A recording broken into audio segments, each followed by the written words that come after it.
যে 7 পাকের বন্ধনে বেঁধে বিয়ে করে বাড়ি নিয়ে যাও বলে আমি তো নিজেই সিদ্ধান্তটা নিয়ে নিয়েছি। সত্যি সত্যি সত্যি সত্যি। তাহলে আমি তোমায় বলবো কি?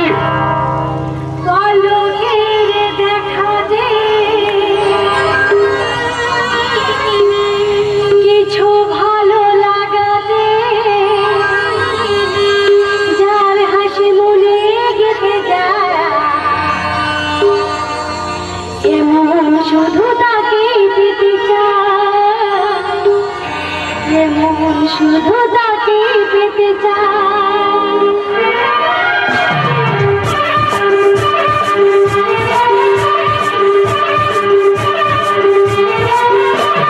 পলকের দেখাতে কিছু ভালো লাগাতে যার হাসি মনে গেঁথে যায় এমন শুধু তাকে পেতে চায় এমন শুধু তাকে পেতে চায়।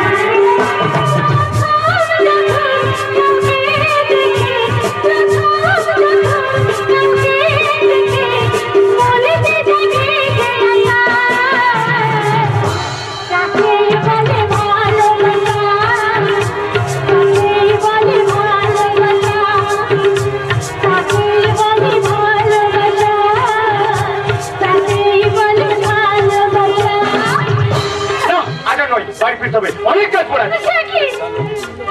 তুমি যে বললে আজকে থাকবে প্লিজ রাগ করো না। আসি বাই বাই। সত্যি ঋষির মতো ছেলেই হয় না। ছেলে পেটে ধরে আমি যে কি ভুল করেছি তা আজ আমি মর্মে মর্মে উপলব্ধি করছি। দুটো কথা না হয় বলেইছি তাই বলে বাড়ি ছেড়ে চলে যেতে হবে? তুমি তাকে কেনই বা বকতে গেলে মা?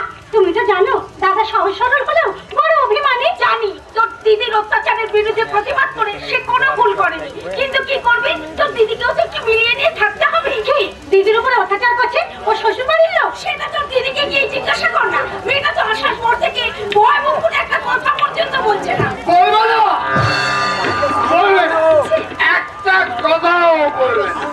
আরে বাবা সেই জন্যই তো পেছনে পেছনে আমাকেই আসতে হলো।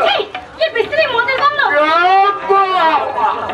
মাতালের সঙ্গে দিদির বিয়ে দিয়েছ, জয় বাবুর মুখে মদের গন্ধ ছাড়বে না দেখি দামি ব্র্যান্ডের পারফিউমের গন্ধ ছাড়বে।